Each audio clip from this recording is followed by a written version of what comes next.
Madam Khaleda জিয়াকে তুমি সুস্থ করে দাও ইয়া আল্লাহ। আল্লাহ রাব্বুল আলামিন বাংলাদেশের এই ক্লান্তি লগ্নে ম্যাডাম খালেদা জিয়ার মতো মানুষ আপনি জানেন এখন প্রয়োজন।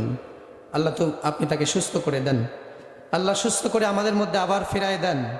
আল্লাহ বাংলাদেশের রাজনীতির এই নাজেহাল অবস্থায় ম্যাডাম খালেদা জিয়ার মতো একটা অ্যাসেট বাংলাদেশ থেকে আপনি কেড়ে নেবেন না ইয়া আল্লাহ। আল্লাহ মেহেরবানি করে তাকে সুস্থ করে আমাদের মধ্যে ফিরাই দেন।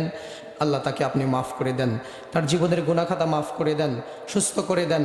তার ছেলে জনাব তারেক রহমানের জন্য দোয়া করছি, আল্লাহ সে যেন সঠিকভাবে সুস্থ শরীরে ভালো মতে আমাদের বাংলাদেশে ফিরে আসতে পারে এবং দলের হাল ধরতে পারে। আপনি সেই তৌফিক দান করে দেন ইয়া আল্লাহ।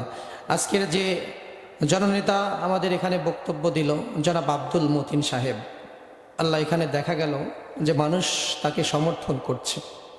কোরআন হাদিসে পাওয়া যায় যদি মানুষ কারো ব্যাপারে ভালো বলে, কাউকে ভালোবাসে, অবশ্যই সেই মানুষটার ব্যাপারে আপনি সহানুভূতিশীল হন ইয়া আল্লাহ। আল্লাহ আমাদের জননেতা আব্দুল মতিন ভাইকে আপনি তার জীবনের সমস্ত গুনাহখাতা মাফ করে দেন। আল্লাহ তাকে জনসেবা করার তৌফিক দান করে দেন। আল্লাহ তার আশেপাশে যারা আছে, তাকে যারা রাজনৈতিকভাবে সহযোগিতা করে, তার সবার হায়াতে তাইয়্যিবা দান করে দেন। আল্লাহ সবাইকে দেশের জন্য কাজ করার তৌফিক দান করে দেন।